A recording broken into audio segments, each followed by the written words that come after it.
हाँ जी सर, हमारे पास सवाल में ये दे रखा है कि let f x and g x be two differentiable functions having no common roots,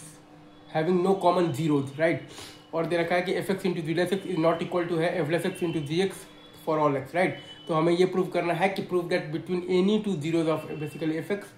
there exist at least one zero of this g x, right. तो h x is equal to f x by g x को एक function मान लिए हैं। तो H less x हमारे पास आ गया है g x into f less x minus f x मतलब कि आ गया है इंटू जी लेस एक्स और बाई आ गया है जी एक्स का होल स्क्वायर,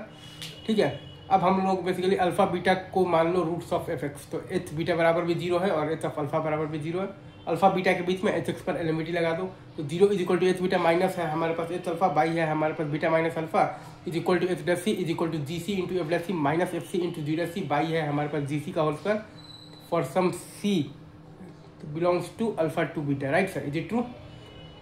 अब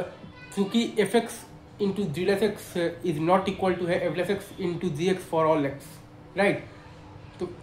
इसका एक भी रूट नहीं है, मतलब कि g c into f less c minus f c into g less c is not equal to zero है, मतलब कि एल एम वी टी